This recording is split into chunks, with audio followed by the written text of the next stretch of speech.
All right. I'm Matthew McConaughey. We're back. The second half draft show brought to you by Couch Potato General Manager. And guys, we have a special live stream for you this week. We actually had a very different, I shouldn't say very different, but a different concept in mind for you this week as far as mock drafts are concerned. We're going to table that for a week. We'll unveil that next Friday. But this Friday, we got blessed. We got a blessing from Daniel Jeremiah at Move the Sticks. His first mock draft. And I want to get your thoughts. I want to delve into this, and we're going to go pick by pick. It's just the first round. But like I said, a lot of interesting decisions in terms of where players are slotted and some names that maybe the masses aren't necessarily all that familiar with. So here we go, fellas. Right at the top, no surprise here. And just for the audience's sake, there are no trades. There are no trades in Daniel Jeremiah's first mock draft, his 2023 NFL mock draft 1.0. At the top, Jalen Carter. No surprise here. Headley, your thoughts on the player? You know, I mean, we're probably going to regurgitate some of the same things when you talk about Jalen Carter, but he is our top prospect across the board for Couch Potato General Manager. Your thoughts on Jalen Carter? The hands. I think the hands are elite with him, man. He's big. He's slippery. I'm not mad at it. The Bears stay here at number one. Love the selection of Jalen Carter. Over Will Anderson because of team needs and stuff. The Bears got some good young edge rushers, Dominique Robinson and those guys. So, you know, plug the middle with Jalen Carter. He could get after quarterback. He could stop the run. He's just, man, he's a force. You know, it's not enough words. You know, get what I'm saying? It's like he's a force to be reckoned with, and he's going to come every single play. And he's tough to handle inside. So the quickest way to the quarterback is right up the middle. So, you know, I love the pick, Jalen Carter, number one.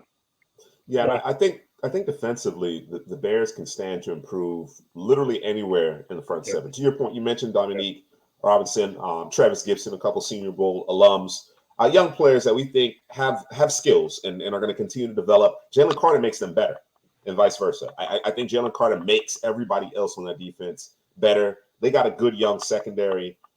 They should get Jalen Johnson signed here. I fully expect that to happen. So, yeah, I think that if ultimately they remain in the one hole here with the first overall pick, I think Jalen Carter is the right selection. Yeah, man. How are you that big and slippery, bro? Right. Like, how is that even a thing? And then he's powerful. He's strong, like Haley said, with the hands. I mean, he's been the best player on that defense for the past 2 years, and we know how many players went last year, right? So, I mean, it's only right that the Bears do the right thing here.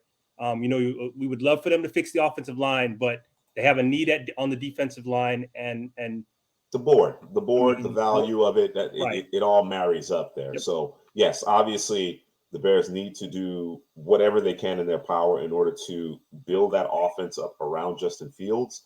But again, considering where they're selecting, considering the grade of this particular player, and it corresponds with the need up the middle of their defense. I think Jalen Carter is the pick ultimately if the Bears remain first overall. We move on to the Houston Texans with the second overall pick, and he has Bryce Young coming off the board, first quarterback off the board. That is in line with what we have maintained throughout our mock drafts to this point, and I don't imagine it changing throughout this offseason process, right? Neither quarterback, our top two quarterbacks, just to kind of divulge it, are Bryce Young and CJ Stroud in this particular class. I know Drew has some feelings about a couple of other guys, but those are the top two guys from a consensus perspective. And Young and Stroud go 1 and 2 here. Young to the Texans, Drew. What do you think about the landing spot, and what do the Texans have to do in order to make sure that Young is successful? You got to surround him with talent. I mean, they need receivers, they need tight ends. They need to surround him with talent. Do what you need to do. You know, I know in our previous dual mock draft that we did in our previous one, y'all want to check that out on Couch Potato General Manager on the YouTube channel. Juice, was that you? That was that me? I can't even remember which one of us did the drafting for those guys. I think that was me. I'll take the credit. Thank you very much. No, we got him a receiver, tight end, and Bryce Young. You know what I mean? So that's what we want to continue to do is go ahead and load him up and give him the weapons that you know he can produce, because he's done that at Alabama. You know, I'm still trying to figure out what his flaw is, or what it may be. I don't know. Is it he maybe doesn't have the strongest arm, but you know how I feel about that in terms of my quarterback. So for me almost doesn't matter. As long as you don't have a noodle arm, I'm good with it. But I mean, he's going to go through his progressions. The thing I think I like about him the most, man, is his ability to extend plays, and his ability to keep his eyes down the field and make a play. Man, he can beat you with his feet. You know, he's not gonna Michael Vick you, but he's gonna do enough to where you have to be concerned with his feet.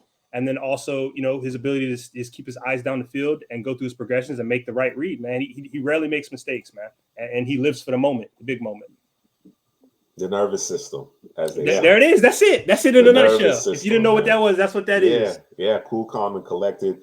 You know, it's remarkable how he can extend plays, and you know how guys will typically extend plays, and we get enthralled with the traits and their ability to throw off platform and not necessarily have the greatest of fundamentals and still get the ball there. Somehow, some way, he manages to get his shoulders square. Yeah, it's crazy, and bro. Get in the appropriate throwing posture to make accurate throws. So when people talk about, well, he doesn't have the biggest of arms, he finds a way to effectively get his mechanics right, even when he's extending plays, which allows him to be as accurate as he is. So Bryce Young remains quarterback 1 for us, as well as Daniel Jeremiah in his NFL mock draft 1.0. We move on to the Arizona Cardinals with the 3rd overall pick, and I think this is, you know, chalk. These first 3 picks are really chalk in our eyes. Will Anderson obviously coming in for an immediate need here. Yeah, man, big time disruptor. Like you said, you got to replace that J.J. Watt. They lost that. He's retiring. We need a guy to get some sacks. The Cardinals, the defense has been struggling over the last couple of years. So you get a guy like this, gets a good jump, speed to power, getting the backfield. He's just a guy that every time he lines up, eyes have to be on him. We need to get a one man on him, maybe a chip on him. He just makes it easier for everybody else around him. So yeah, I like to pick the Cardinals. Will Anderson, like you said, I think this is chalk at the top. Anderson, Young, Jalen Carter, I think those are probably the top 3 players in this class, and they go top 3 in Jeremiah's mock. I think you made a good point there regarding Will Anderson, right? So I think there's probably a little draft fatigue associated with Will Anderson, and we've talked about this throughout the season and going into draft season. He didn't really have anywhere to go, not unlike Kayvon Thibodeau, I think, last year, right? You when you're that ballyhoo, when you're held in such a high regard, you start to nitpick. You start to look for the little flaws, and sometimes they get over exaggerated, right? So all he really couldn't do anything but go down in rankings. And of course, Jalen Carter showed up, and obviously quarterback is going to be pushed to the forefront when you have needs at that position. So I think ultimately 3rd overall makes a ton of sense, and it's reflective of how good he is, even if he's not filling up the box score, right? You made mention of the fact that he makes everybody else better, and I think that's significant. All right. So we move to the 4th pick here, and we have our 2nd quarterback off the board. And this is where things start to, you know, diverge from what we have typically done on the Couch Potato General Manager side of things. He has Will Levis going 4th overall here, Drew. And, you know, he makes mention that the tape is uneven. There's peaks and valleys to it, but obviously the traits are there, right? And being a scout himself by trade, that is what scouts typically place an emphasis on. You know what I mean? They're less concerned about collegiate production, and it makes sense. It makes sense because there's so many mitigating factors, whether it be supporting cast, play caller, a la Josh Allen, for example, at Wyoming. But they have the tools, and if developed appropriately, can really excel at the next level. What do you think about Will Levis here going to the Colts prior to C.J. Stroud? I mean, it's kind of chalk, you know, in terms of, not for us, but in terms of, you know, what people are expecting from Will Levis. You know, the big argument on Twitter right now that I've seen is Will Levis, Anthony Richardson. That's kind of who the Colts going to draft, right? And by the way, I think the Colts probably have the leg up in terms of all the teams that don't have head coaches because of where they're picking. The guy who comes in is going to be able to pick his guy. You know what I'm saying? In terms of the quarterback, whether they trade up or sit at 4, however it works out for him. But in terms of Will Levis, man, it's peaks and it's valleys with him, man. And like you spoke about in terms of the supporting cast, that's a part of the excuse. Maybe we're talking about the coach, the offensive coordinator, guy calling the plays. You know, I think there's enough built-in excuse to where you can say, hey, you know what? I know what he can do because I know what it looks like when he's at his best. Strong arm, his ability to turn his back to the defense and play action, turn around, find the open guy. It's just that can he put it all together, and can he put it all together consistently week after week after week? And I think a lot of guys are going to look at those traits and say, you know what, he's done it. You know what I'm saying? He did it in the best conference in football. He did it at a program that's kind of, climbing its way up the ranks. And hey, man, we can mold him. We can fix him. It's not going to take us much. You know what I mean? Because he has the traits. So I understand it from that standpoint. But for me, I'm not taking Will Levis here. But I understand. But and listen, when it's t-shirts and shorts, he might be the best guy out there, bro. You know what I'm saying? He may be the best guy out there. So when it comes to the combine, he may blow it out the water. And we're talking about him at quarterback 2 instead of quarterback 3 or 4 or 5. Yeah. You know what I'm saying? So I get it. It's just he's not for me here. For the Colts, man. So let me get in on the Will Levis, because I think the Colts, I want them to trade up to number 1 to secure Bryce Young. They have the opportunity to do that. I know this is not a mock draft with trades. They need to get me on the phone, and they need to talk to Chicago, because I like Bryce Young over Stroud and Will Levis. And with Will Levis, man, I think everyone's trying to find – they're trying to find the next Josh Allen, because he has the similar traits, the big arm, the athleticism, inaccurate. Josh Allen was inaccurate at Wyoming in college. I think he was on the 60% completion percentage. So he had those question marks also. So they're trying to fix him like how Dable and did in Buffalo with Josh Allen. They're going to try to do the same thing with Will Levis. I'm with Drew. CJ Stroud would be the next quarterback off my board. But, those traits, that easy throw, man, it's like a flick of the wrist. When it's tantalizing. It is tantalizing. Yeah. I think, if you go the Will Levis route and you bet on the traits, which, again, is typical of today's scouts, right? You got to have the right coaching in place, right? You have to have the right play caller, quarterback coach. All of that matters. That infrastructure, I think as talented as Josh Allen is, and he went to the Senior Bowl and he played well. I thought he played well at the Senior Bowl. I'd like to see Will Levis actually accept his invite and go perform there. I think it could potentially help him. Him not going there kind of at least kind of a bad taste in my mouth, to be honest with you, if he doesn't go and compete from that perspective, right?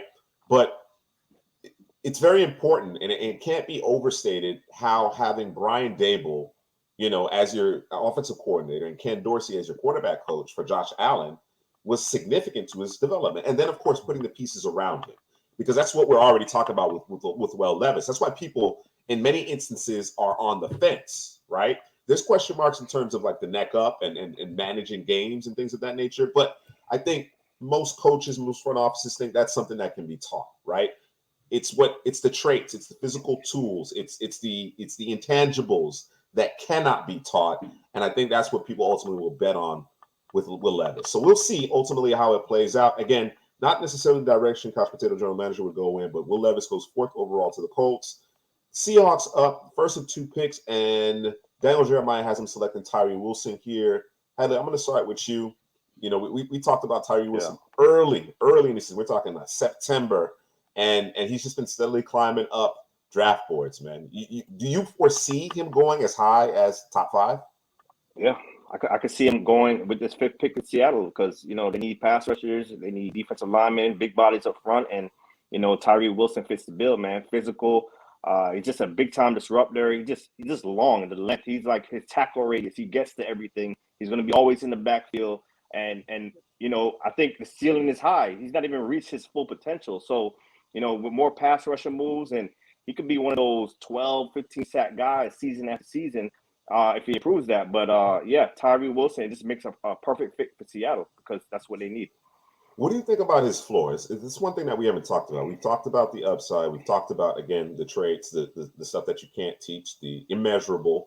But as far as his floor, okay, he does have some things to work on. Where does that kind of push him? So what I'm asking effectively is a sliding scale. If you think he can go as high as 5, how low do you think he'll go? I think he's top 20. He's top 20. It's the traits. Like the draft process. We just talked about Will Levis. It's all about the traits. How big you are, how physical. what you could do, your ceiling, how much better you can get. So I think Tyree Wilson, he checks all of those boxes. And I think he's a top 20 pick. I'll be surprised if he falls out of the top 10, to be honest. Okay.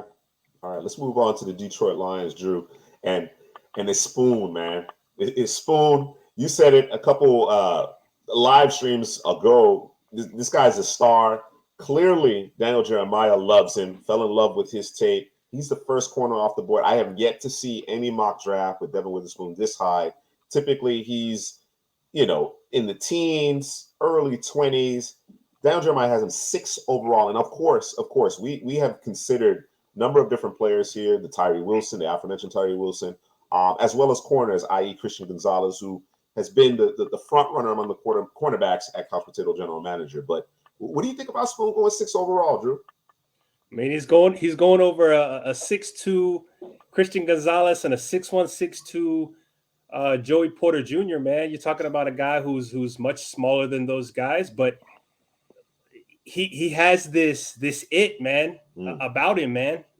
He's about that life. He's willing to come up, stick guys in the run game. He can play in the slot. He can play out wide. As it says here, he has excellent, outstanding ball skills. Yes, he does. Listen, I ain't mad at it. I ain't mad at it. I'll probably go with a bigger guy just because, I think Christian Gonzalez is still cornerback 1 for me. Sure. But I'm not mad at this, man. He has all the ability you want from the cornerback position when you talk about the hips and him being fluid. It's just the only question really for him is he's not as big as those guys. He's a smaller corner, but he don't play small though. When you talk about a smaller corner for me, he don't play small. No, he don't play small. He's physical. You know what I'm saying? He's willing to mix it up. And he can play off coverage. He can play press man. He can turn and run with guys. Like there's nothing he can't do. But it's just he's a smaller guy, and you think, okay, smaller guys usually aren't willing to come up and hit guys. No. Spoon will smack you. Just go ahead and YouTube Devin Witherspoon hit and watch what comes up. I'm gonna leave it there. I think, and Heather, I want to get your thoughts on it. Obviously, it's a corner, so you guys are my corners. So I want to make sure I get both of your insights on Spoon going as high as 6 overall here. But I think this is a character fit type of situation, and and Daniel Jeremiah alludes to it in his mock draft, right, in his write up here, that we're talking Aaron Glenn, who was a smaller corner who played bigger than his size. You understand what I'm saying? And it's a mentality. You know what I mean?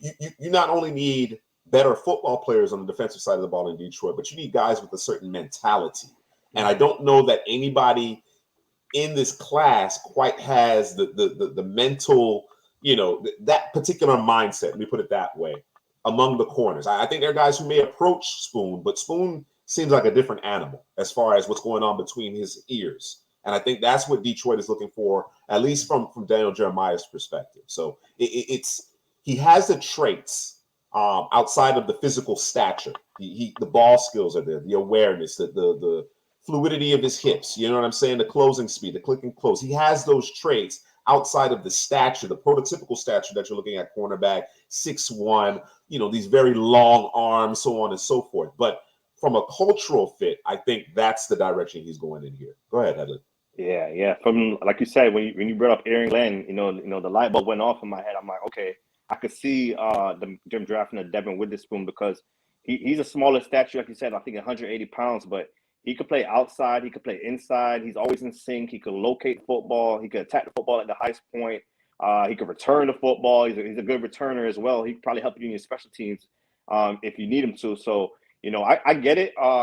Christian Gonzalez is higher on my board. Joey Porter's higher on my board. I think I have Cam Smith and Witherspoon as the next corner. So, it's kind of high for me, but I get the fit, the cultural, Dan Campbell, how they like to play, the physicality. So I do understand it from that standpoint. So I'm not mad at the pick here for Detroit. I am really excited to see Devin Witherspoon at the Senior Bowl. We actually have a video on the YouTube channel, and it focuses, that particular video focuses on guys whose draft stock we consider impervious, and Devin Witherspoon is among those players. So be sure to check that video out on the channel. That's Couch Potato General Manager. But we kind of consider it a formality, but I love the fact that he's going to go compete. I love that. And again, it speaks to the mindset. It speaks to the culture, and that's the reason why it came as a surprise. But when you peel back the layers, of that onion, and you think about the fit as far as player and organization, it actually makes a lot of sense. So Witherspoon to the Lions with the 6th overall pick in Daniel Jeremiah's mock draft 1.0. We move on to the Las Vegas Raiders, and he has them selecting Peter Skoronski, the offensive tackle from Northwestern.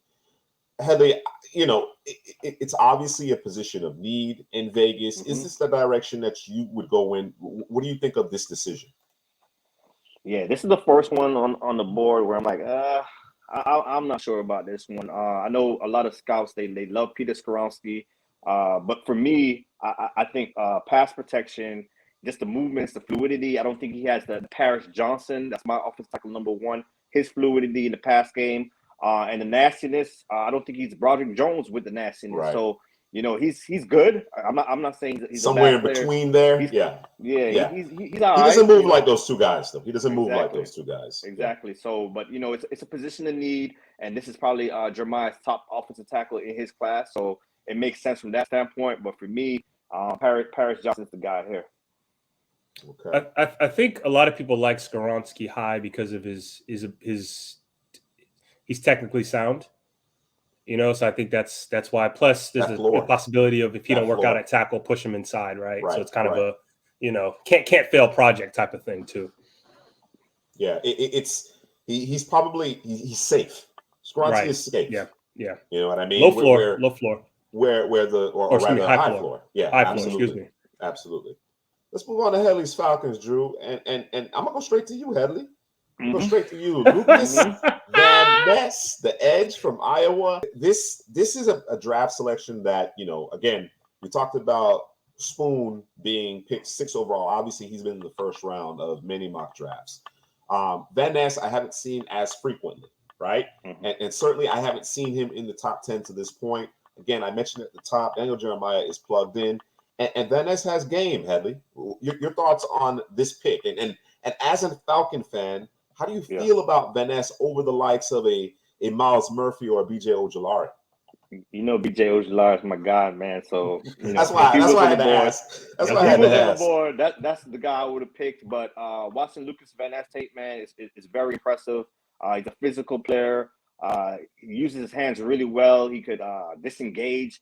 He has a lot of athleticism, and he can get to the quarterback, man. Speed to power. He never started the game. I think he's a redshirt sophomore.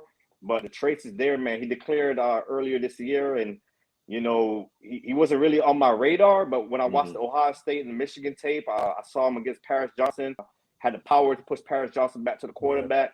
So I saw that, and he got a sack in that game also. Against Michigan, I thought they got to him a little bit in the run game. He came up a little high, but the traits is oozing. It's oozing with potential right here, and Van Ness will be in my top 5 edge rushers, the updated version. All right, let's move on to the 9th overall pick, and the Carolina Panthers are another quarterback needy team. This would be, to me, a dream scenario. CJ Stroud sliding to the 9th overall pick. The Panthers didn't have to trade up, and they get arguably quarterback 1. When you talk about the production and how the ball looks leaving a quarterback's hands and throwing with anticipation. He's right there. It's kind of neck and neck with Bryce Young. Maybe not necessarily quite as adept at extending plays and creating outside of structure, although we got to see that, in the college football playoff against really stiff competition in Georgia. That was, based on that performance, to me, it made all the sense of the world for Stroud to declare. I know there was some offers from an NIL perspective that got astronomical in terms of him coming back. Those were the rumors. I don't know if that was actually substantiated, but those were the rumors. But I think just on the strength of what he's done, the full body of work, and then he punctuated it in that game against Georgia, I think he should be in the conversation. I'm not suggesting that he is quarterback 1, but he should be in that conversation. As I mentioned, dream scenario for Carolina here. I can't bat an eyelash at this. I have no additional analysis, so help me out here, Drew. Yeah, but I don't know if I have any additional now. They need to be, as soon as they see the Falcons pick, and it's obviously, I'm assuming it's not going to be a quarterback, and it's Van Ness, They should be running right up next. No wasted time. You know how they like to waste that first round. They just run the time because they got to have the commercials and all the theatrics and all that craziness. Nah, just run this pick up, man, because it makes perfect sense. I mean, the Georgia game did it for me. I've been screaming from the rooftop, bro. Yes, I need to see you be Yes, able to that was your only be creative, knock. bro. Just that be was creative. The only knock. You can't listen. Take the green grass. Take those 15 yards of green grass, right? Yeah, that's what I'm asking for, man. Take the dunk. Why are you trying to shoot the three? Right. You know what I'm saying? And he did that. He did that versus Georgia.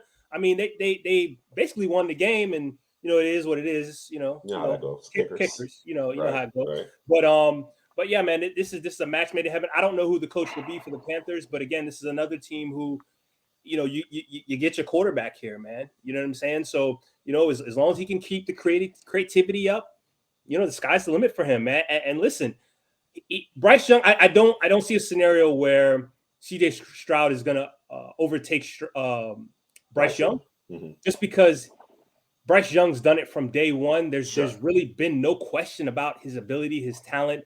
I know he's had, quote unquote, the best talent in college football, but not recently though. Not last year, right? Right. And they didn't lose. They didn't lose because of him. He put the team on his back. He raised them. He raised them, right? He raised them. With the receivers he had. You know what I'm saying? Who was receiver one for them? Right. It was Gibbs, right? The running back out the backfield, right? Yeah. And you see what they did, right? If the defense was a little bit better and they had another receiver he could go to, might be having a different conversation about them being in the playoffs versus somebody else being in the playoffs. So just run it up there. Let's just come on. Let's not play with this. Yeah, if you want to talk about talent, man, the talent CJ Stroud had, Garrett Wilson, Olave, Marvin Harrison, just names and names. He had more talent than Bryce Young, even when Bryce Young had Jameson Williams. So, with CJ Stroud, he just resetting the feet, can make any throw. If Carolina stays at 9 and gets CJ Stroud, that's a steal. I don't think he's going to fall to 9. I think they would have to move up to get him. They have to trade up. Yeah. So if they stand at 9 and get him, that's one of the steals of the draft. And I like Stroud, man. I like him. It's just about the weapons around him and the coaching staff. I think that's going to be big for CJ Stroud. Bryce Young, I think he could probably flourish. I'm not going to say with any system or any weapons, but he could raise the level of the players around him. I think CJ Stroud, I think he has to be in a better system and have those weapons around him. So it's interesting to see what Carolina will do to surround him with that talent. Let's wrap up the top 10 here with the Philadelphia Eagles, and we have Myles Murphy, the edge from Clemson. I think people get bored.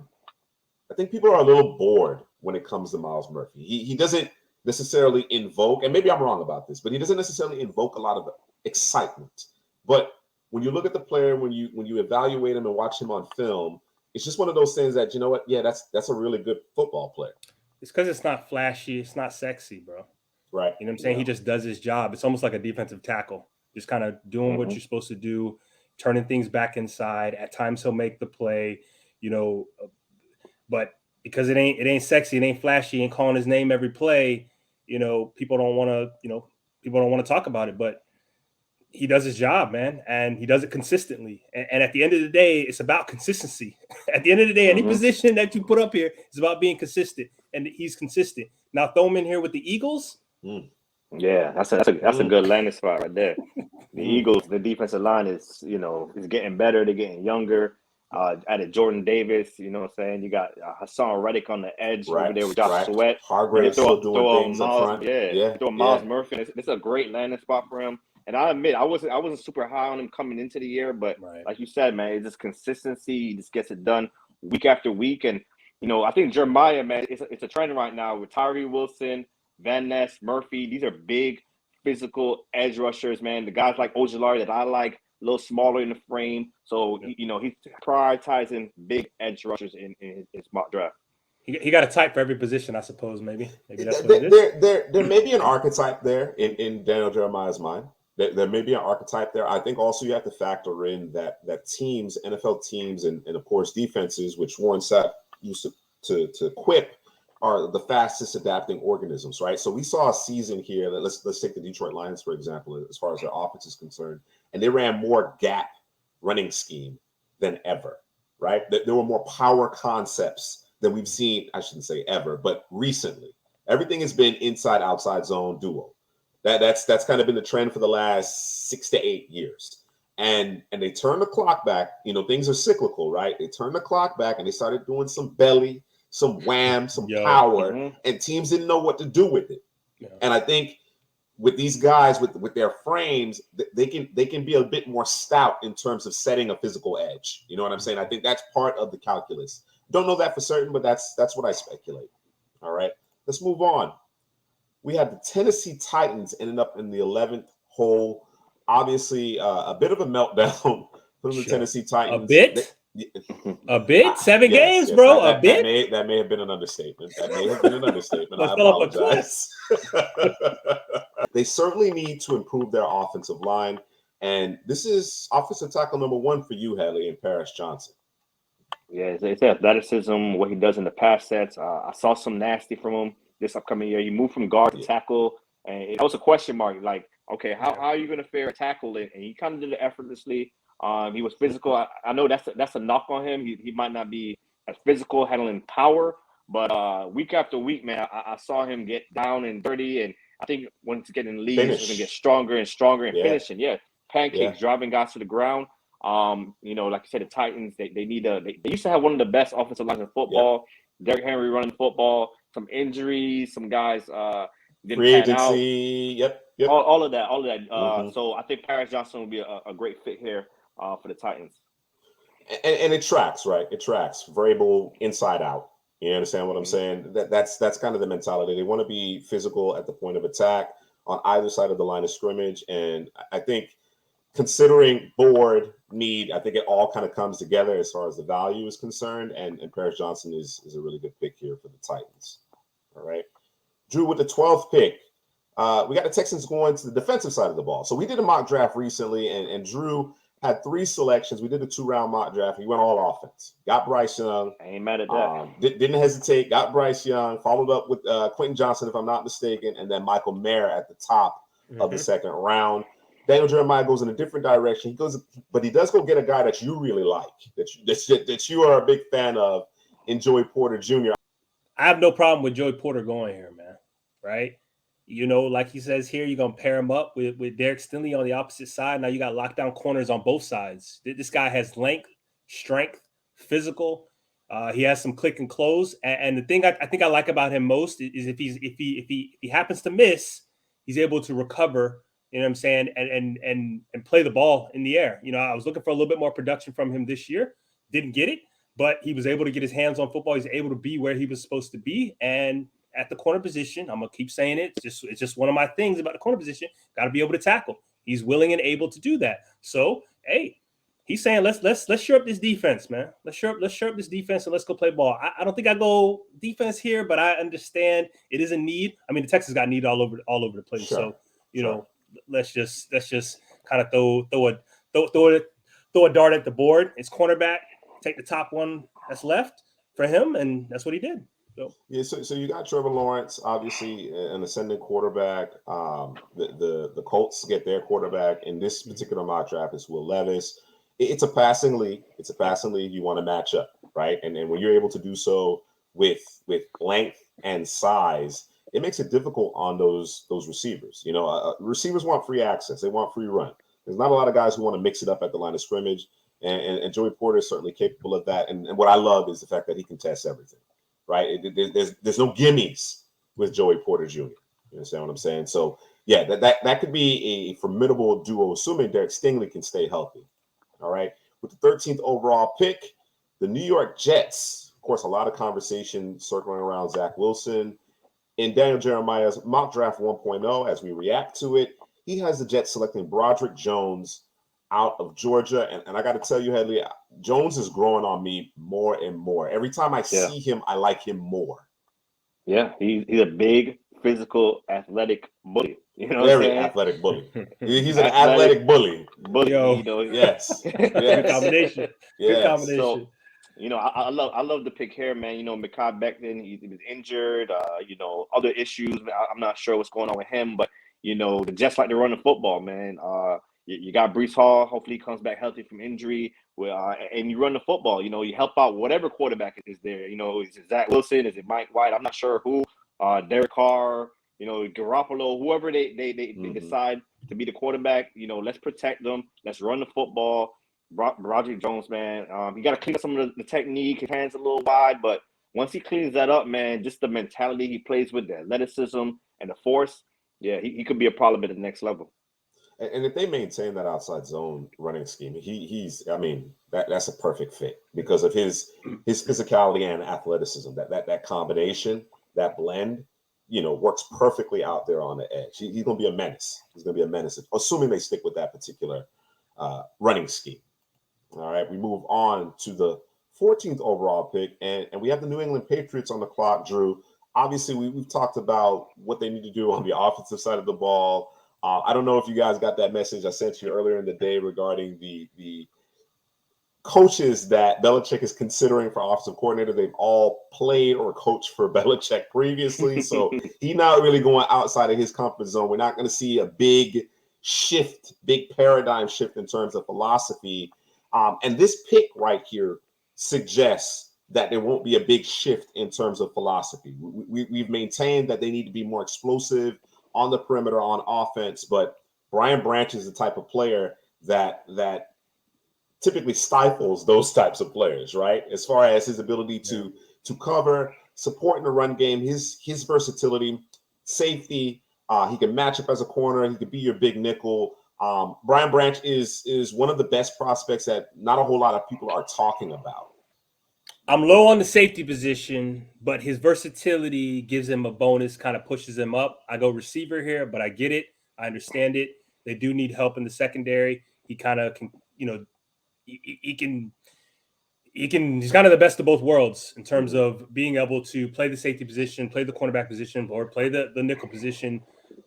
He is, I guess you can call it, I don't know what Bama calls it, but I've heard it as a rover position. I've heard it as a star position. The star role. Star role. So, I guess he would be the star role for the Patriots. But then this is also a defense that likes to play matchups and kind of do it their way, right? And so they're gonna draft particular players to do particular things, particular weeks. Yep. And this is no different from Brian Branch, especially in the secondary. And the one thing that the Patriots do very, very well on defense is they do develop secondary players. Whether it be the safety, nickel, corner, doesn't matter. They develop very good secondary players. So this may be a match made in heaven. I just don't like it here. Whether they draft them or not, they develop them, right? Yeah, well, it doesn't matter. It doesn't seem to matter. I kind of agree with you. My assumption here is that they don't get the Duggar deal done. Right? Kyle Duggar moves. I was thinking about Duggar, that. Goes and gets a big contract in free agency. He's been really impressive. Yes. If they don't retain him, then I could see them going in this particular direction. Yes, an immediate need. Yeah, absolutely. All right, making our way through Daniel Jeremiah's mock draft 1.0.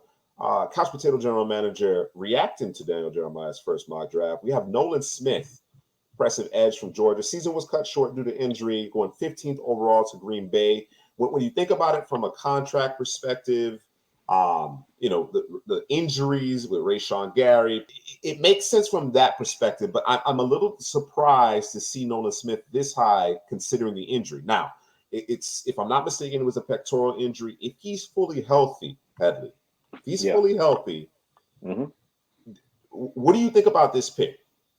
It's a great pick. It's a great pick, man, because, coming into the year, Nolan Smith was, I think, in my top 3 in edges. Just the physicality he plays with. He's able to chase down backside on the opposite hash, that motor he plays with. Yeah. He's twitched up also. He's able to, I see it time after time. There's a guy right in front of him, and he's able to do a crossover move and make the guy miss. So, I think it's another Georgia defensive lineman, another Georgia defender, because they were loaded last year, and they came back with the number 1 pick in this mock draft, and then Nolan Smith. So it's like, it's the tree, man. An embarrassment of riches. It's impressive, man. And Green Bay, like you said, Preston Smith's getting a little older. And Rashawn Gary's had an injury. So just add another edge rusher to help that Green Bay defense, man. I love the pick, man. If you didn't get hurt, you know what I'm saying? This right here would be like his ideal landing spot. So I'm thinking that Jeremiah doesn't think the pectoral is going to really affect him and his upcoming season. we're at the halfway mark here, Drew, and we got cornerback 1 in Couch Potato General Manager's eye, Christian Gonzalez, coming off the board to the Washington Commanders. The value and the board just comes together perfectly here. Why do you like Christian Gonzalez so much? Oh, first of all, I like the size, right? And one of the boxes I was looking for him to check was, can he produce? Where's my production? Where my pass deflections? Where are my interceptions? And as the season progressed, those things progressed and happened consistently week after week. And he's a guy who can play in the slot. He's a guy who can play out wide. Again, we talk about his size. It's what you want from the corner position. A guy who'll come up, stick his head out there, his neck out there to make a tackle in the run game. He's the entire package. Speed, size. He's got it all, man. Nice, fluid, smooth hips. He's the entire thing, man. You know what I mean? He's cornerback 1 for us. So, it's a match made in heaven. They need secondary help. I don't know. I know that they lost a corner, and I don't know that Fuller is coming back or they can sign it back or whatever the deal is there. So that this is something that they do need. So, it's kind of a match made in heaven. So William Jackson, obviously that didn't work out. And to your point, the long-term viability of Fuller as part of this organization, we're not certain of. Don't have the contract details right in front of us, but certainly a need. Obviously, this is one of those cornerstone positions in a passing league, and like you said, from a traits perspective, he has it. You see the skill set. There's a lot of fluidity. As tall and long as he is, there's an immense amount of fluidity with this player, and I think when you see those oily hips on a guy that's long. That gets you excited as far as being able to match up and match up with any receiver, right? So you expect the bigger corner to be more physical and match up with some of the bigger receivers, whereas some of those shiftier guys might give a cornerback like that trouble. I don't expect that with Christian Gonzalez. Yeah. All right. 17th overall pick, and Drew, I'm gonna come back to you on this one. This is it. Yeah. This is it, bro. Drew is our resident Gator. And this is another player that we consider to kind of have a draft stock that's impervious that should be attending the Senior Bowl.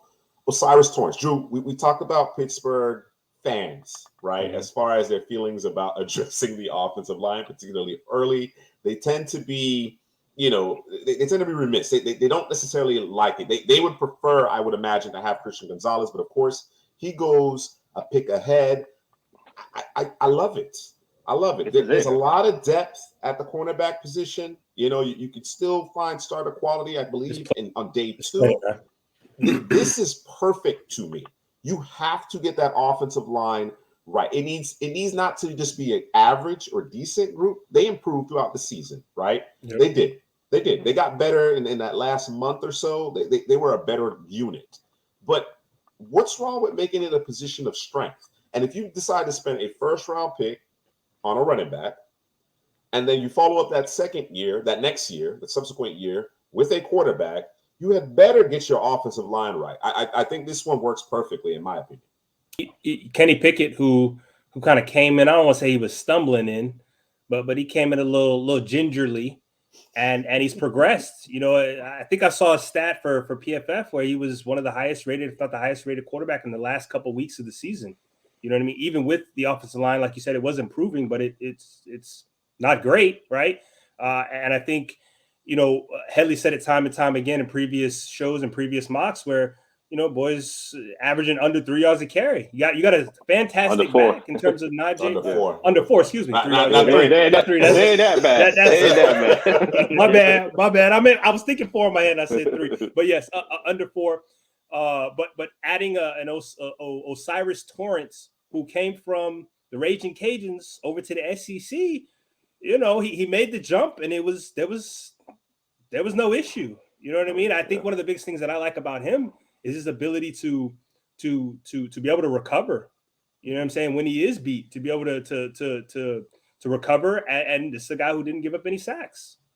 I mean, what else do you want from the position? You know what I mean? So, and he came from a Florida team that I thought ran the ball very well. Very well. You know what I'm saying? I love the scheme that they have over there, and it worked out. So, have Najee run right behind Torrance and and everything will be all right. And Pickett will be able to get the ball to the playmakers of the Steelers. Although I think they should add one more, but that's neither here nor there. Yeah. I think we could. Go ahead. Oh, my bad. Yeah, I got to get in on this, man, because I've been asking for the Steelers draft offensive line for a while. I've been mocking Osiris Torrance for the Steelers. So I think you're right. This one in Penn. I think the Steelers, Osiris Torrance, match made in heaven right there. This guy's a plug and play guard, power player. Also, he could move too. He got really good spatial awareness to get to the next level. I think his weakness would be twitchier players on the inside. Could probably get the best of him, but like Drew said, he recovers really well. He didn't allow a sack the whole season, so this is a perfect pick right here for the Steelers. They're not gonna do it. They have to, man. You're probably right, bro. Because I was calling so I'm gonna just plug myself a little bit here, so bear with me. I was a fan of Kenny Pickett. I know there were detractors. They were concerned about the arm strength, so on and so forth. I think Kenny Pickett is going to be fine. I think he was the only quarterback that should have been selected in the first round as it worked out. And Pittsburgh had a unique proximity to him to see and get more insight in terms of the makeup associated with that individual. So I thought that was a good pick. They didn't have to give up any draft capital. They were able to stand pat at 20 and get their long-term answer at quarterback, in my opinion, right? The year before, I banged on the table for Creed Humphrey. Najee Harris is a good back. He has a unique skill set considering his size, right? His ability to make plays out the backfield as a receiver, and he runs with some violence. I can appreciate that. But I thought Creed Humphrey, who's gone on to Kansas City and been terrific at the pivot for them, would have been the right pick. Let's get it right. I know it's not in their MO. It's not the modus operandi. That's just not how they typically operate. But I think if they were to land Osiris Torrance here, I think you're going to see Pittsburgh be a problem offensively for opposing defenses. You know what I mean? They were already starting to turn a corner. Let's make that the most important position group in my mind. Make it a position group of strength here with Torrance. All right. Move on to the Detroit Lions' second first-round selection, and Daniel Jeremiah has him selecting the very explosive second-level defender in Trenton Simpson. Should it have been Drew Sanders? Should it? I know you don't have a problem with Trenton Simpson, but should it have been Drew Sanders? Yeah. I mean, yeah. When we talk about the Lions earlier, we are talking about a Dan Campbell player. You guys are the epitome of that. Again, nothing wrong with Trenton Simpson. I think Simpson's a leader, though. I do think Simpson's a leader. I think he's a tone setter. I'll give you that. I'll give you that. But there's something about Drew Sanders. Trying to tell you something about that guy that's just like, I don't know, man. I'm not mad at the pick. It's fine. Yeah. Trent Simpson, man, he's the athletic. I think he's going to test more better. Athletic than Drew Sanders. He's going to test better. Sideline to sideline. He can drop into coverage. He's versatile.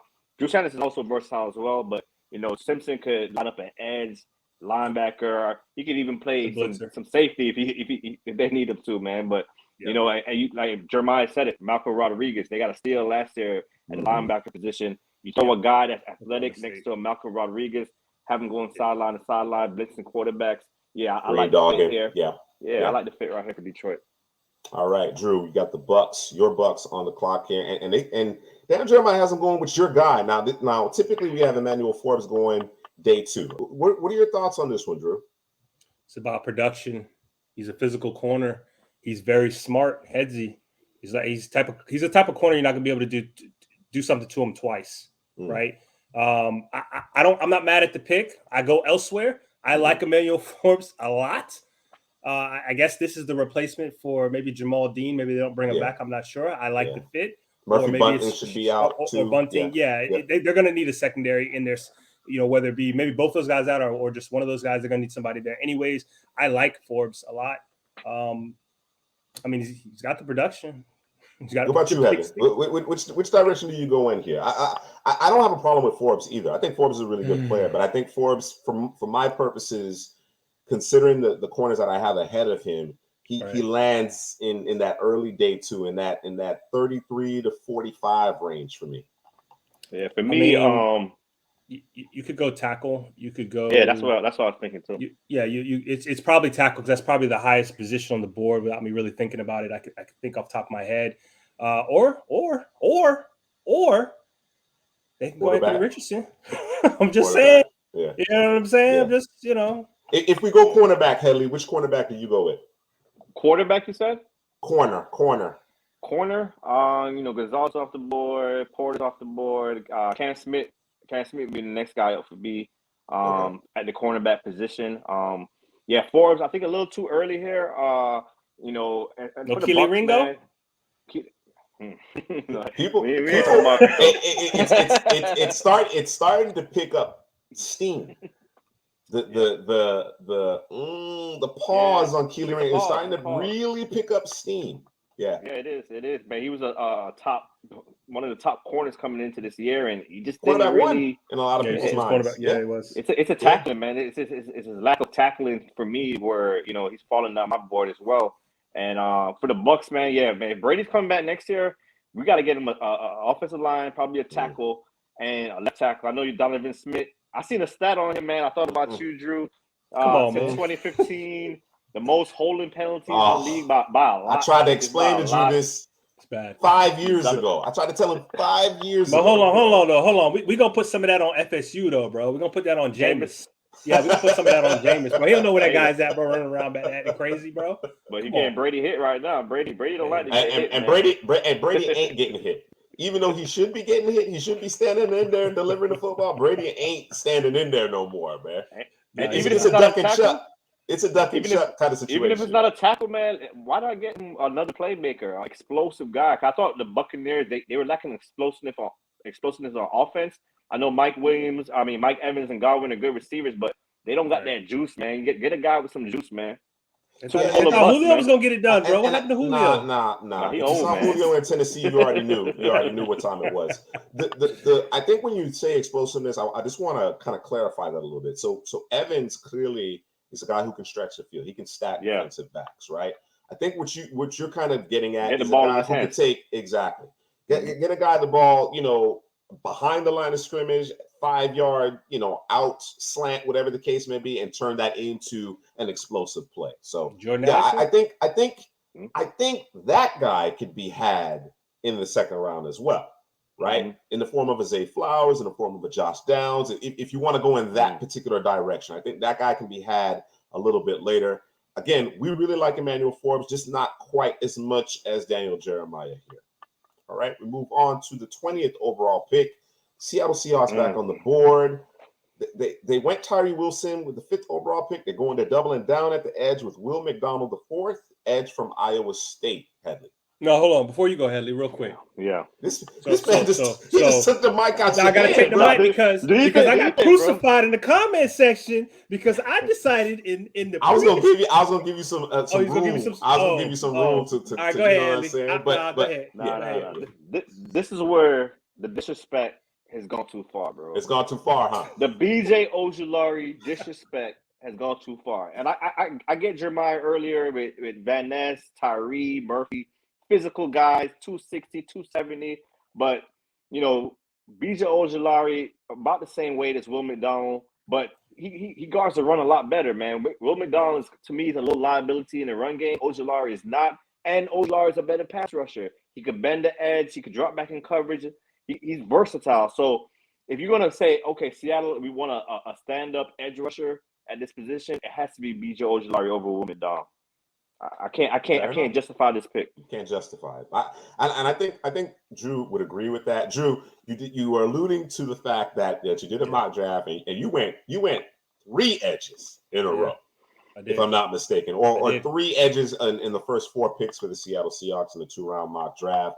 The Seattle, Daniel Jeremiah, he certainly has a similar mindset in terms of really bolstering that down line, that pass rush. So y'all need to put some respect on Drew's name and certainly put some respect on BJ Ojulari's name. Definitely. All right. The 21st overall pick, I thought this one was very interesting. I love this player. I must say, Dalton Kincaid is a draft crush of mine. He is definitely a draft crush of mine. I've mentioned it before.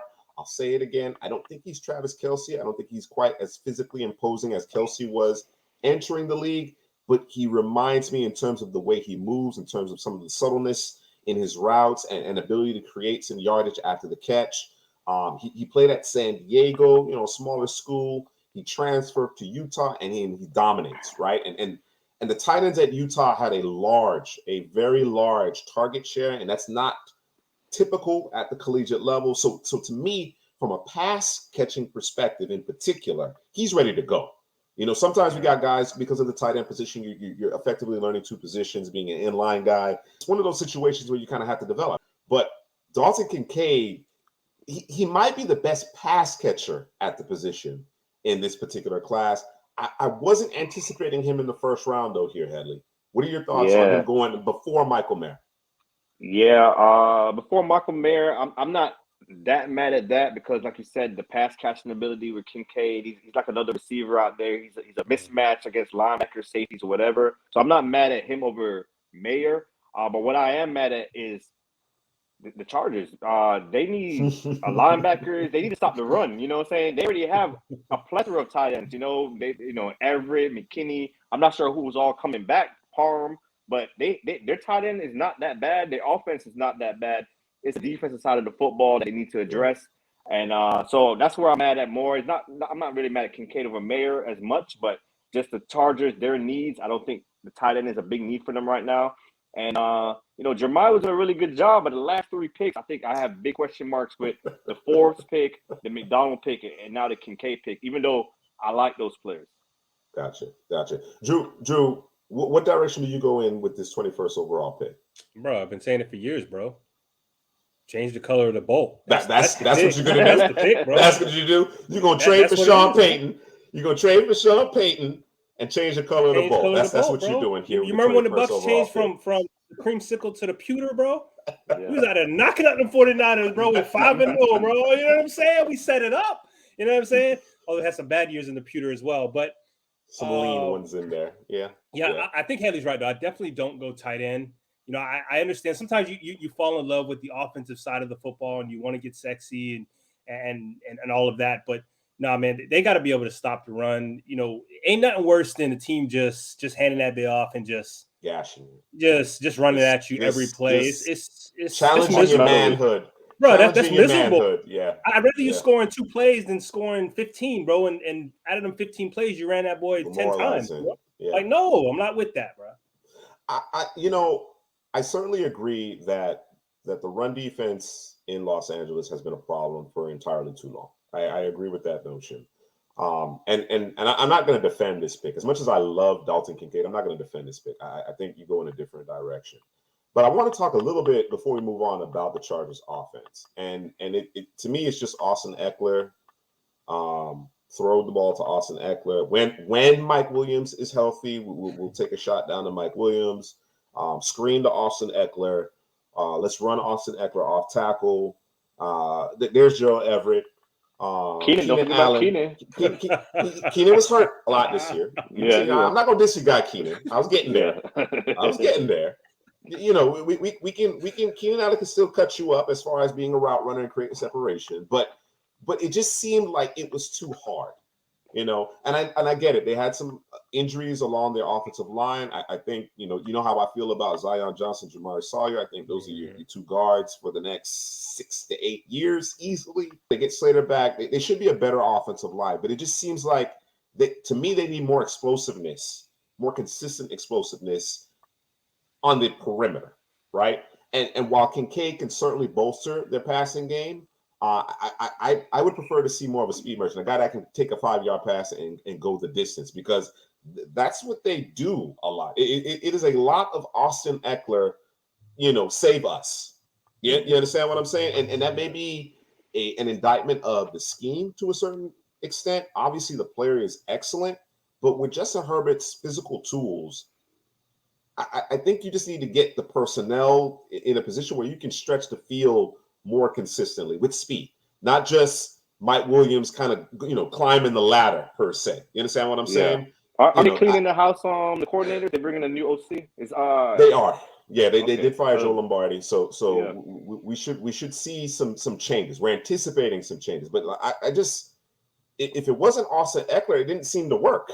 And like I said, there were a couple weeks where Mike Williams blew up, and then there was, a week or two where Keenan Allen was doing his thing, but typically if Austin Eckler wasn't getting off, they weren't really doing a whole lot on the offensive side of the ball. So I think they still have to address that side of the ball, not necessarily with the 21st overall pick, is the point that I'm making. We move on to the Baltimore Ravens here, and this is low-hanging fruit. This clearly suggests that Lamar Jackson is no longer in town, right? They didn't get that extension done prior to the season. It fell apart as much as, we had faith in Tyler Huntley of being a quality backup. He didn't necessarily play great. Of course, there's concerns about the supporting cast on offense. Greg Roman is fired. I think it's an abject failure if you do not sign Lamar Jackson long term. But given the circumstances, if the Ravens aren't willing to bite that bullet and give him that guaranteed deal, and they end up with Anthony Richardson, Drew, what's your initial thought? I mean, we're just, we're starting over? Lamar year one again? Yeah. That's what it is. I mean, that's what it is. And the difference here is that Lamar was coming from a pro-style offense. He was. From Louisville. Mm-hmm. Anthony Richardson, not so much. Right? And he's still learning the position. Mm-hmm. From the standpoint of Lamar Jackson, he just needed to be a better passer in general, right? Because we know what he can do as a runner. We know what Anthony Richardson can do as a runner as well. But he's got to learn some passing too. You know what I mean? But in terms of when you're talking about talent between the two, Anthony Richardson the potential is there is no ceiling for what he can be. But again, this also comes down to every one of the quarterbacks that are getting drafted. Who is the OC? Who's running the show on offense? What does that look like? Can we mold this clay? Can we get it to where we want it to be? Because if we can, but again, with the Ravens, again, can we get more weapons? Where are my weapons at? Because it can't just be tight end or bust. I know, they got Bateman over there. Is he healthy? What's going on with that? I get it, but there's a lot of questions on this team. But again, if they lose Lamar, they got to go here, bro. There's no, like you said, Huntley. He can win me a game or two, but I don't expect him to run me 17 games. You know what I mean? Sure. Yeah. I think, and I'm gonna let you get in there, Headley. I think the conversation with Anthony Richardson, and I don't want to get hung up on comparing Lamar Jackson entering the league versus Anthony Richardson entering the league. Right. I think that the circumstances, unfortunately, are very similar as far as the sporting cast, and you mentioned that, Drew. Right? They did not do enough around Lamar Jackson, in my opinion. Right? Lamar had some warts. Lamar had some work to do, but he was such a unique talent that he just needed polishing. He needed polish, and I don't know that. And I mean, they really did him a disservice. We've seen the cut-ups of the balls just hitting receivers in the hands. When people talk about Lamar not being accurate and this, that, and the other, the amount of drops that those teams faced. You understand what I'm saying? And then the nature of the offense, it didn't evolve. There was some novelty to it, right? With Patrick Ricard coming and pulling on, you know what I'm saying? Like there was some novelty early on, but it didn't evolve. You cannot afford it. And the first step was moving on from Greg Roman, right? I think somebody that needs to hold some accountability here is Harbaugh. I think, and Harbaugh is a good coach. Don't get me wrong. He is a very good coach, but still, being the head man, there's some accountability there that you weren't able to push the buttons or didn't make the decision sooner to get the right play caller in there, the right system, so that things can evolve. And then we talk about the actual front office, which it's hard to argue with Baltimore's front office, whether it be Ozzie Newsome or Eric DeGoss. It's hard to argue with it because of the value that they get and the way they manipulate the board, so on and so forth. But they have failed at receiver. I still hold out hope for Rashad Bateman. I certainly do. I thought Mark Andrews was fool's gold, but they just haven't done a good enough job of of evolving as an offense, whether it be scheme or personnel. And to put Anthony Richardson into that situation, you got to get that right. You got to get that right, because I don't know that Anthony Richardson is as dynamic in the open field. I don't think he's as dynamic in the open field as Lamar Jackson. I don't think he's as elusive as Lamar Jackson. I think he certainly has all the straight line speed that's necessary, but some of that natural creativity that Lamar brought to the table, I don't think Anthony Richardson has that, to be honest with you. Not at that level. Yeah. If I'm the Ravens, this is what I would do if I was the Ravens. I think we get an offensive coordinator to kind of spread it out some more, man. You know, pass the ball some more, man. You know, you got Bateman, you got Likely, you got Andrews. Get Lamar Jackson back if you can. I know you gave Roquan some big money, but hopefully we could get Lamar Jackson back there, open up the offense, draft a receiver right here with the 22nd pick. We'll go with Bateman, and let's see what Lamar does with his arm. He did it in Louisville, and he came here. It's kind of like, how can I explain it? Like what they did to RG3 in Washington, where they didn't really evolve the offense. They just went zone read, running the football, and it cost RG3's career running the football that much. And Lamar Jackson, I thought it was a great decision not to come back early. Don't get the bag first, and then hopefully we could get a better offensive coordinator, and he could unlock his pass potential, because he could pass. He could pass the ball. This is definitely an interesting one, and we could talk about this ad nauseum. Anthony Richardson will be a name that we see more and more associated with the Baltimore Ravens the longer it takes for this Lamar Jackson deal to get done, if it gets done. So certainly, I would imagine we would have this conversation again at some point. All right. The next pick here, to the Minnesota Vikings. I'm gonna take this one, gentlemen. Yeah, take it, man. Take it. That's what it is. Like that? That's the year. Yeah. Was it like this? I am a unapologetic Miami Hurricanes fan. It's been a rough 20 years. It's been stop. Put that down. I don't know what that's two decades, bro. Yeah, that is 2 decades. It is 2 decades. Y'all boys, yesteryear. Yeah, it's been let me put it this way. It's been an up and down 20 years. It's been a rough 10. The last 10 have been rough in particular. Tyreek Stevenson, highly touted prospect out of high school. He goes to Georgia. Didn't necessarily care for the way he was being used, transferred to Miami. He excellent size. The technique isn't where it needs to be for my taste. Sometimes I question the long speed. I think he's a better safety. Miami didn't do him any favors as far as, you know, the coaching that he was getting. Of course, there's been a couple of different coaching staffs that he's played for, different defensive coordinators. He was one of the few bright spots on that Miami defense, but still certainly didn't necessarily see the play at the level you would expect from such a highly touted recruit. I would be surprised, very surprised, if by the time we get to, you know, down Jeremiah's second, third, fourth mock draft, that Tyreek Stevenson is still in the first round. Certainly has skills, has the size that you can't teach. I think the way he tests and ultimately how he fares, I believe he's going to attend the Senior Bowl, if I'm not mistaken. I think that's going to be very important in terms of bolstering his draft stock. I just don't know that it gets him into the first round. I don't like it. I personally don't like it. And again, this is coming from you got Clark Phillips. Yeah.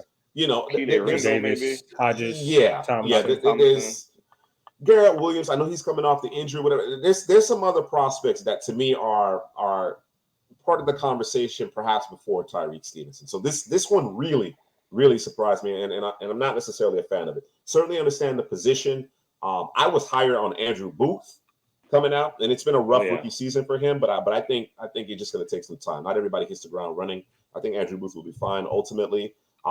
I was higher on Andrew Booth, and he went in the second round. I know there were some concerns about injuries, but I just haven't seen enough consistency out of Tyreek Stevenson to consider him here at 23rd overall. All right. We move on to the Jacksonville Jaguars, and Michael Mayer is the guy. So Dalton Kincaid goes a few picks earlier, the first tight end off the board, followed up by Michael Mayer here, Heather. Yeah, Mayer is a complete tight end, inline, can run routes. I know you compared Kincaid to Kelsey. I think Kelsey is Mayer and Kincaid put together because, you know, Mayer is physical at the top of his routes like Kelsey, and Kincaid is fluid like Kelsey. So, you know, I think Mayer helps in the run game as well. And if you don't bring back Evan Ingram, this is perfect, man. Calvin Ridley, Christian Kirk, my guy. What's my guy? Zay. Zay Jones. Big play Zay. Zay Jones. I Yeah, was thinking Zay Zay Flowers. Jones. I had Yeah. Zay Jones with a Mhm. Michael Mayer, with Trevor Lawrence, with Etienne in the backfield. Mhm. Man, It's I crazy. like what Sound good? Jacksonville's doing, man. I like what they're doing, man. Team to watch next year for real. And they're still in the playoffs. They're playing the Chiefs, so Yeah, we'll that's see. a We'll good see point. ultimately where they land. But this is a team on the rise, and I love this pick if Ingram doesn't come back. We have the 25th overall pick, and we have Jordan Addison, Headley's receiver one, Drew, going to the New York Giants. Obviously, a big need.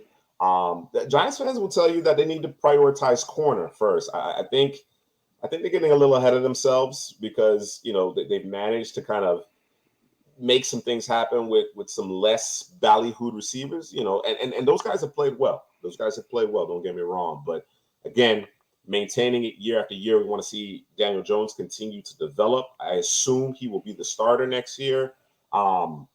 I think if you can land Jordan Addison here towards the bottom of the first round, I mean, that's house money, Drew. What do you think?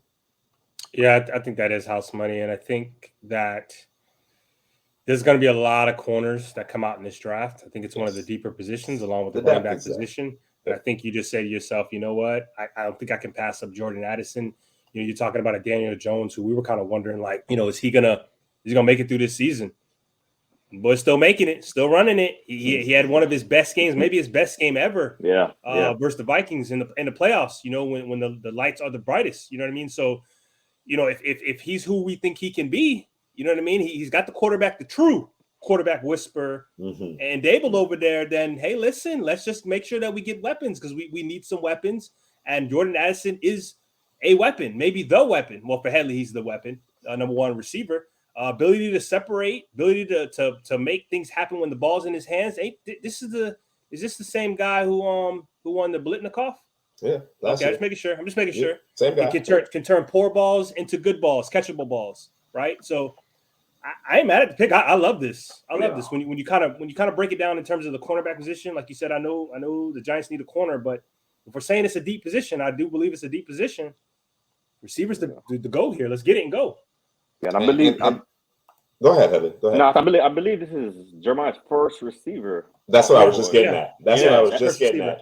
Yep. It's a little shocking. I think receivers go earlier, but I guess he's not as high in this class. Addison's my wide receiver one, route running, the release.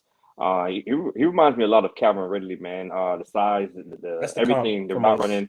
That's the comp, man. So if you get a guy like that in New York to go with those receivers. And Daniel Jones, Dable's the whisperer. Daniel Jones is getting better and better. He's not turning the ball over like he did. Daniel Jones, I think, was my quarterback 3 coming out of that class. And, he's really showing it and using his legs as well. So get him a receiver. All right. We move on to the 26th overall pick. We have the Dallas Cowboys on the clock. Daniel Jeremiah has him selecting Felix Anudike-Uzomah, the edge from Kansas State. Hadley, tell me a little bit about the player and what do you think of the landing spot here in Dallas? Well, the player, man, he's just the motor. He just keeps on coming. He's physical. He never stops. He's never stopped. Sound like a Dan Quinn guy. Sound like a Dan Quinn guy. Right. Yeah. Run, play that zone and rush forward and get after the quarterback. Michael Parsons in the running mate. Lawrence is still over there. I like what Dallas has done on defensive line. I wouldn't go defensive line.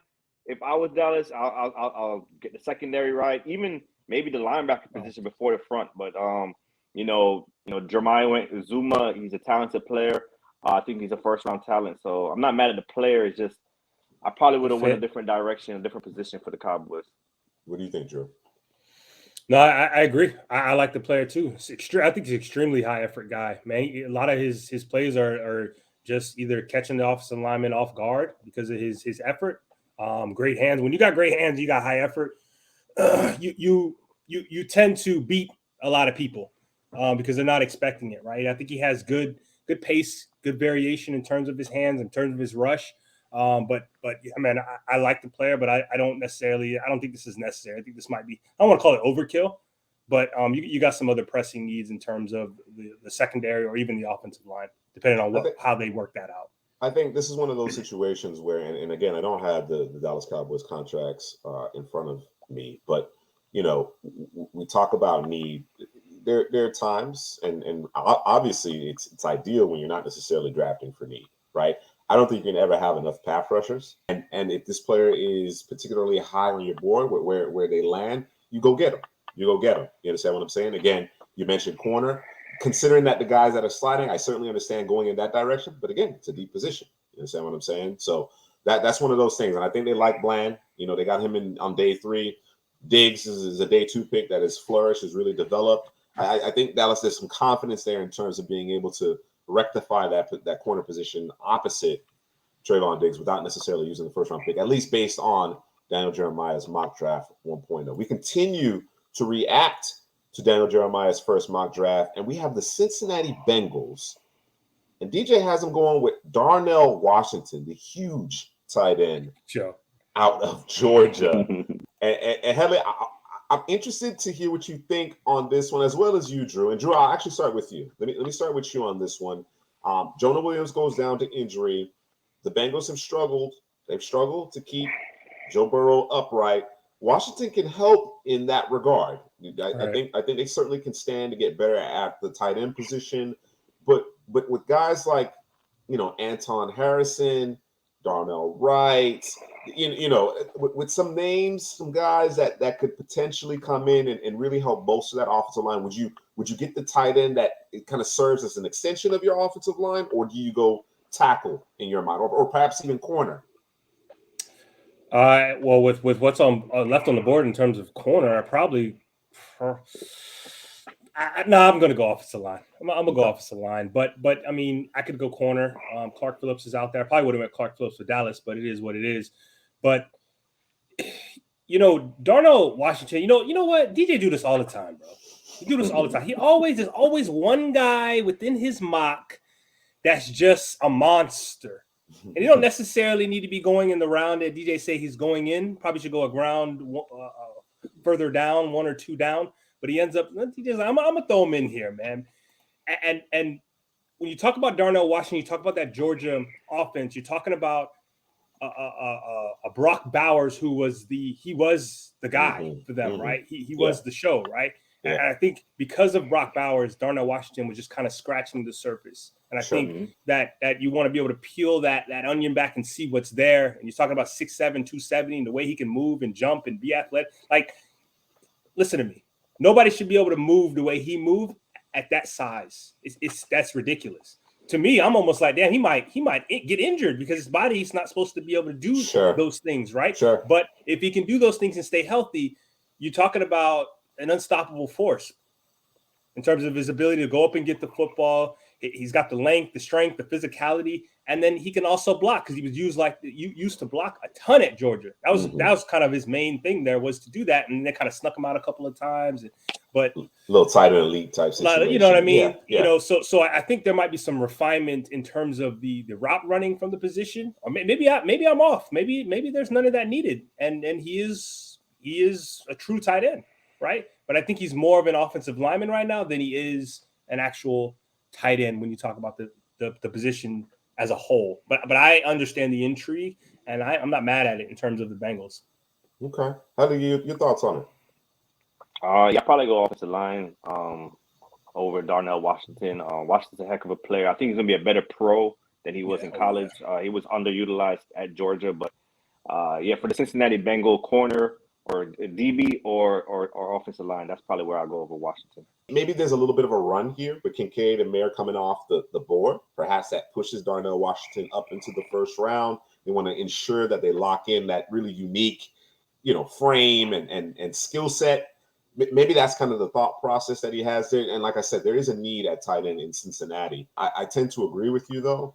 If I want to solidify my offensive line as far as protecting Joe Burrow, not just opening holes for Joe Mixon, but protecting Joe Burrow, I'm going to get me a guy who does that full time. That's what I'm going to do, especially, again, with Jonah Williams getting hurt. This group, they've tried. They put in some resources, and still, quarterback's getting hit a little bit too much. Now Joe Cool shakes it off. He makes plays. He's unflappable, but I want to keep my trigger man. I want to keep him upright.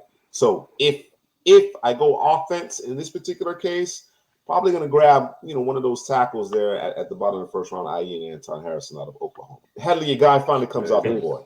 There it is. He finally comes off the board. Bradley Chubb traded to the Miami Dolphins. Of course, the Broncos recoup first-round pick, and they use it on B.J. Ojulari. This is amazing value if the Broncos go in this direction. Now, there's rumblings about them potentially trading this pick to acquire Sean Payton. I believe he's met with Russell Wilson. They've had dinner, trying to figure out that whole situation. So we'll see what ultimately happens. But Ojulari here at the bottom of the first round. I'm glad to see him in DJ's first round.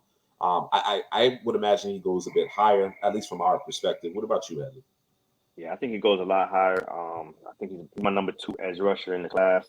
For the Denver Broncos, I do think it's a great fit. He bursts off the edge, how he could bend. He does remind me a lot of Von Miller, how he could close to the opposite hash in the run game.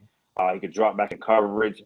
He's a do-it-all type of player. He just wrecks games. If you watch the SEC football and LSU, he wrecks games over and over. He gets better as the game goes along, and he's a guy that this is a steal right here. If he goes 28, I got him as a top 10 talent. But it's a great fit in Denver. I love the pick for the Broncos. All right, let's move on here as we get close to wrapping up DJ's first mock draft of the cycle. Bijan Robinson lands to Buffalo. Buffalo's not having it. They've been looking for that bell cow at the running back position. They want to, as much as I like Motor Singletary, they're not sold on him. That's why you see more and more James Cook, the acquisition of Nyheim Hines, although I think that was more for special teams than anything else. Bijan Robinson basically solves all your issues at running back here, Drew. Yeah, I've said it before. I'm gonna say it again.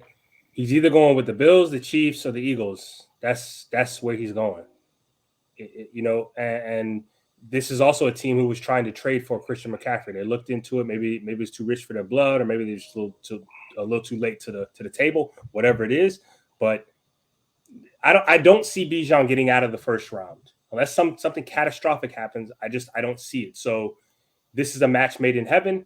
I like to say the word I like to use. He got small feet, and that to me, if you don't know what that means, it means that he's able to make moves in small spaces in a phone booth and make you miss. I don't know how he does it, but he does it consistently, and it's something special, man. And he's got the speed, and his second best quality, it might be his number one quality, as Juice may say, is his ability to catch out the backfield, and he can be a receiver. I mean, he's giving you everything that you want from the position plus speed, because most of the time you get a running back who can kind of give you a little bit of this, a little bit of that, but this is a guy who's giving you the entire package all in one. No questions asked. He is as advertised. Just give him the football and watch him work. Lights, camera, action. Get your popcorn ready. I don't know if you like caramel, if you like kettle corn, if you like butter, cheddar. I don't know what you like, but or maybe you don't like none of that. Maybe you like candy. I don't know, but get ready because it's gonna be fun, and it's gonna be unfair, by the way, with the Bills. This is already a very explosive and aggressive offense. I think adding Bijan Robinson, the element, the skill set that he brings to the table, this creates another element to an already, like I said, aggressive, explosive offense. I think they become very, very difficult to defend. They're already hard to defend because Josh Allen can move around, extend plays, and he obviously has a big arm. And Josh Allen is one of those players. He's like a basketball player, man. He has no conscience, man. He's pulling up off the dribble, bro. He's Steph pulling Curry up. So yeah, man. He cold with it, man. You know what I'm saying? And he could go 0 for 12, but he goes keep jacking. You know what I'm saying? So Bijan Robinson, absolutely. Bijan Robinson in that offense would be scary. I think this is a team that can stand to improve their offensive line, but if they address that via free agency or they target a guy and maybe perhaps day 2 in order to get that done. I know they're getting a little bit longer in the tooth. Contracts maybe getting closer to the end with their really impressive safeties. That's also something that they need to think about. Tremaine Edmonds, a guy that we've talked about a lot on the channel, having an excellent season. Are they going to pay him the big money? Drew Sanders could be part of that particular conversation potentially. So I think there's a couple of different directions that they could potentially go in. But to your point, considering that they've been looking for the guy at running back over the last couple of seasons, Bijan Robinson is available. In all likelihood, that's the direction they'll go in. All right. I think if I'm not mistaken, they were targeting ETN a couple drafts ago. Yeah, that's true too. Yep. All right. We move on to the 30th overall pick, Headley and Brian Brzee. The discriminator. The line of scrimmage discriminator, as we call him at Couch Potato General Manager on the second half draft show. We're talking about Daniel Jeremiah's mock draft 1.0 here. Brzee has typically gone significantly higher in our mock drafts, but he slides here, and I can see this happening. This is a problem though. Chris right? Jones. yeah. but can you imagine what Spags is doing in this organization is doing in terms of kind of retooling the defensive line? You got Frank Clark, who's probably not going to be there after this year. Some guys have gotten older and moved on. There's been some players that have been brought in that may not necessarily have panned out, and their contracts are coming to an end. But you retool. You got Chris Johnson. You bring in George Karlaftis, obviously. And then you follow that up with a Brian Brzee. Like you just retooling here. This is a reload type of situation here, and they have the makings of a dominant defensive line. And when you can score points like the Chiefs can, and they play with a lot of leads, when you can then turn it over to a dominant defensive line, that makes your back seven that much better, Drew. Yeah. What I almost liken this to what the Bills did with Bijan. It's not fair. Why? Well, who allowed this to happen? Y'all just stood by and just let this stuff happen, and I coined it the line of scrimmage discriminator, man. He just causes all kinds of disruptions along that line of scrimmage. A guy who I think can do some damage in terms of the applying pressure in terms of the quarterback. It's going to be unfair, man. George Karlaftis, Chris Jones, Brian Brzee. I mean, what you going to do? What you going to do against that D-line? See, the Chargers slipped. The Chargers slipped. They should have got the Chargers slipped. We're going to get our tight end. We're going to throw it, bro. We don't have to worry about that. Brzee, they're going to be all over your boy Herbert, man, because offensive lineman is not equipped to guard that physicality play after play. Yeah. Chris Jones, Karlaftis, and Brzee coming at you every single play for 4 quarters. It's just too much. It's too much for our offensive line. And Brzee, he might be slipping because of more. He needs more consistency as a pass rusher. I know you got some injury concerns as well, but if he goes to Kansas City, man, it's kind of unfair. And obviously I talked about the pass rush aspect of it and the Chiefs playing with a lead. A lot of teams want to play ball control against Kansas City. They want to run the football, and the line of scrimmage discriminator ain't having it. Yep. We're at the end of Daniel Jeremiah's mock draft 1.0, and as a result, we're going to be wrapping up our reaction to Daniel Jeremiah's mock draft 1.0. He has the Philadelphia Eagles making their second of 2 first-round picks. Of course, they went Miles Murphy with the first, and then following that up with Jackson Smith and Jigba. Can't let JSN get out of the first round. Only the second receiver selected in Daniel Jeremiah's first mock draft. You put him in the slot between A.J. Brown, Devontae Smith. You still got Dallas Goedert out there. You got one of the better offensive lines in the league. I tend to agree with you. I like Quez Watkins. I like what he brings to the table. But man, JSN though. Yeah, he's Quez Watkins is very explosive, and they added Pascal. But if this is problematic. we talked about Brzee being problematic. We talked about Bijan Robinson being problematic. If JSN lands in this particular offense, that's an issue. One-on-one coverage consistently. You know who I would rather do? Who's Josh Downs? Jahmyr Gibbs. Jahmyr Gibbs in this offense. And you know what? There was a question about whether or not, Howie would select a running back in the first round. Maybe he breaks tendency if Bijan Robinson is there. Our guy here, one above all, he says not a fan of Quez. He quits on route. He's not a polished receiver. But I think when you talk about a fourth option in your passing game, I can live with Quez Watkins. But again, this is one of those situations where you look at your draft board, and it may not necessarily be a need, but JSN it could be a top 20 player for you here at 31, the top 15 player for you here at 31, right? And just think about the consternation that creates when you have to match up with Smith, Brown, and JSN. That's a problem. Now, let's talk a little bit about your thought process there, Helly, in terms of Jahmyr Gibbs. The Eagles, I believe they only have one running back, maybe two under contract after the 2022 season here. After it all wraps up, Miles Sanders will be a free agent. Boston Scott, that leaves Kenneth Gainwell, and I believe Trey Sermon, who they traded for, under contract.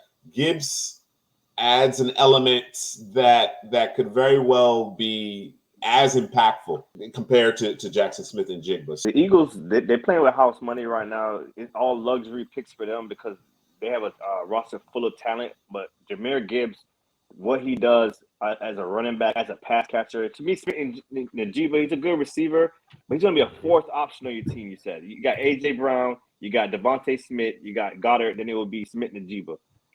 Jahmyr Gibbs will be their number one option in the running game, who could also help you in that pass game. You could put him at slot if you want to. I just love his versatility, the big play ability. It just, I love the Jahmyr Gibbs picks here for 31 for the Eagles. Yeah, one above all, he understands the point that we're making, but wants one of those long arm pass rushers, a defensive tackle with. Did they get a pass rusher earlier? They did get Miles Murphy, and that was the point that I was going to make. They did get Miles Murphy. I'm not sure if he's saying double down. Like I said, maybe. make it a position group of Isaiah Foskey's still out there. You know what I'm saying? There are some options. There, but I think that's interesting. I think this is intriguing, whether it be JSN or Jahmyr Gibbs, which may actually be more practical, considering the versatility that he offers, as well as being able to address your backfield, which is going to lose some talent here to free agency in all likelihood. Let me say this. I wasn't going to say it, but I'm going to say it. I go corner there for me. And I don't think replace Bradbury. Yes. Yeah. And I don't think, based on everything that I saw in that mock draft, I don't think DJ watched a lot of corners. I'm just going to throw it out there. Just based on everything that I saw. Fair enough. That's going to do it. That's going to do it for our mock draft reaction to Daniel Jeremiah's 2023 NFL Mock Draft 1.0. Guys, be sure to check out the channel. That's Couch Potato General Manager. And we will see you next week here on the Second Half Draft Show, 9:30 p.m. Eastern every Friday. For Headley, Drew, this is Juice. We'll see you next week.